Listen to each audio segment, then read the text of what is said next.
suis Peña Goumesco. J'ai habité à Montréal-Nord en 2018, février 2018. J'ai laissé quelques mois après parce que j'ai rencontré beaucoup de problèmes dans l'appartement là où j'ai habité. Pour commencer, les problèmes, ça a commencé avec une voisine.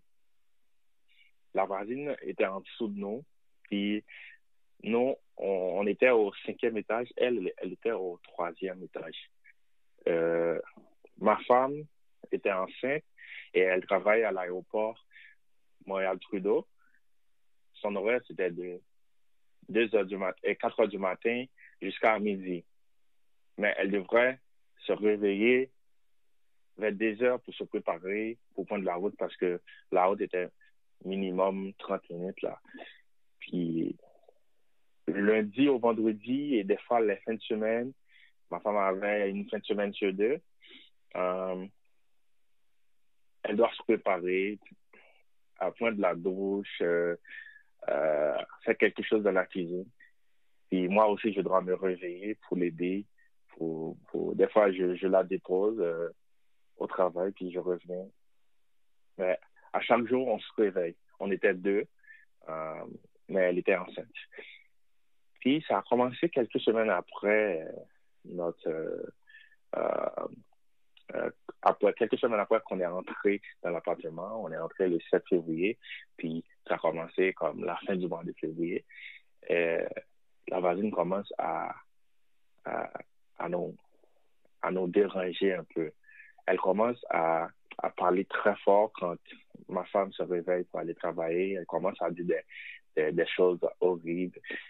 Elle répète toutes sortes de choses là que je suis pas obligé de répéter en détail, mais c'est des choses qui vous mettent mal à l'aise. Au fur et à mesure, on l'ignore, on fait comme si on comprend pas, mais on essaie de faire comme moins de bruit que possible pour ne pas la déranger trop parce que on a compris que elle voulait pas qu'on se réveille à 2 heures du matin. Puis des fois, on se réveille, puis on marche comme les oiseaux, là, comme les chats. On marche lentement, on fait tout ce qu'on fait lentement. On prépare les choses avant de coucher vers 8, 9 heures, vers 20 heures la veille, puis juste pour éviter de la déranger. Mais avec elle, quand on laisse le lit, là, une fois qu'on descend le lit, elle est déjà réveillée. C'est comme si elle ne dort pas, elle nous attend. Puis c'était vraiment horrible. Puis ça commence à être empiré. Puis elle commence, quelques semaines plus tard, elle commence à nous avec un balai, à frapper le plancher. Pour elle, c'est le plafond, mais pour nous, c'est le plancher. Elle commence à frapper le plancher fort. Elle commence à cogner le plancher avec des balais, avec des bois, je sais pas, avec des choses qui sont comme quand même qui peuvent faire des bruits là. Puis ça commence à nous déranger. Une fois, elle est venue à notre porte, puis elle nous a dit arrête de se réveiller à 2 heures du matin, ça fonctionne pas comme ça au Canada. Vous n'avez pas le droit. On dirait que vous venez d'arriver, vous savez pas comment ça fonctionne. Mais moi, je vais vous dire, au Canada, on dort à 6 heures, à 18 heures, puis on se réveille à 18 heures, à 19 heures, on peut pas se réveiller à 2, 3 heures du matin. C'est pas possible. Vous prenez la douche à n'importe quelle heure, vous cuisinez, vous dormez pas. Elle nous a même parlé quand on fait du sexe, on pouvait pas faire du sexe la nuit. Pour elle, c'est comme, on devrait laisser la maison vide, puis on devrait partir, aller habiter dans un hôtel parce que elle ne supporte pas. Puis la première fois, on l'a ignorée. On l'a ignorée quand elle est venue à nos portes, puis on l'a ignorée. Une deuxième fois, elle est arrivée, puis là, on a parlé avec elle. Je lui ai dit, madame, on est désolé, mais on vous connaît pas. On se connaît pas, nous. On n'est pas de la même famille, on vient pas d'un endroit commun.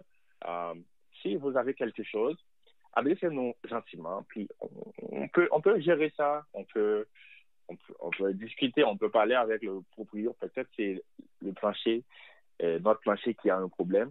Peut-être c'est euh, dans les tuyaux, dans les égouts, dans les installations de la plomberie, quand on ouvre la douche, quand on ouvre les robinets, peut-être que ça fait trop de bruit, il y a quelque chose qui cloche. On peut arranger ça. Elle nous a dit, je m'en fous, pardonnez-moi pour le mot, je m'en fous. Vous n'avez pas le droit de réveiller à cette heure-là, c'est inaccessible, inacceptable de réveiller à cette heure. Mais la deuxième fois, ça s'est passé comme ça, puis elle est retournée dans son appartement, vraiment fâchée. Puis nous, on était vraiment dérangés aussi parce que elle est revenue, puis avec son caractère, elle était comme, c'est comme si elle voulait nous frapper, on était des enfants, puis elle voulait nous tabasser, là. Puis une troisième fois, elle est retournée. La troisième fois, on a appelé la police. Parce que la troisième fois, elle est venue comme exactement vers 2 heures du matin, puis elle avait quelque chose dans la main. Là, on a appelé la police. Elle nous menaçait, on n'a pas ouvert pour elle.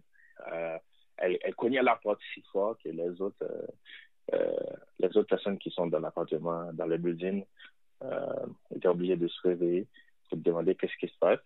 On a appelé le proprio. À chaque fois que ça arrive, on appelle le proprio, soit le lendemain ou live quand ça arrive. Ce jour-là, on a appelé le proprio, on a appelé la police live. Puis la police est arrivée, la police a parlé avec elle, on a expliqué tout ce qui se passe avec la police. Puis la police nous a dit d'essayer d'arranger ça amiablement parce que ça, ils peuvent rien faire pour nous. Ou sinon, demander au propriétaire de faire un échange, donner-nous un autre appartement. Ils nous ont donné des options qu'on peut trouver, des changements qu'on peut faire pour gérer ça.